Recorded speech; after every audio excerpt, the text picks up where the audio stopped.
મારા ગામના મહેમાનો, પૂજ્ય ગુરુજનો તથા મારા વિદ્યાર્થી ભાઈ બહેનો, આજે હું સરદાર વલ્લભભાઈ પટેલ વિશે રજૂ કરીશ. સરદાર વલ્લભભાઈ પટેલનો જન્મ 31મી ઓક્ટોબર 1875 ના રોજ ગુજરાતના નડિયાદમાં થયો હતો. તેમના પિતાનું નામ ઝવેરભાઈ અને તેમની માતાનું નામ લાડબાઈ હતું. વલ્લભભાઈ બાળપણથી નિડર અને હિંમતવાન હતા. વલ્લભભાઈએ તેમનું શિક્ષણ ગુજરાતીમાં લીધું હતું. ત્યારબાદ 1910માં તેઓ વકીલાત માટે ઇંગ્લેન્ડ ગયા હતા. વલ્લભભાઈ વકીલાતનું ભણ્યા હતા, પણ વકીલાત કરવાને બદલે તેઓ ગાંધીજી સાથે આઝાદીની લડતમાં જોડાયા અને બારડોલી સત્યાગ્રહ કર્યો. તેમણે બધા ખેડૂતોનો મહેસૂલ માફ કરાવ્યો. ત્યારથી તેઓ સરદાર કહેવાય.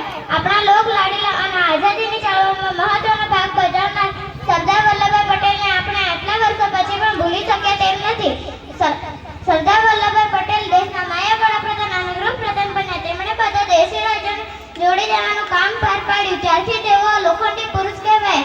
15મી ડિસેમ્બર 1950 ના રોજ સરદાર વલ્લભભાઈ પટેલનું અવસાન થયું. દેશ આ મહાન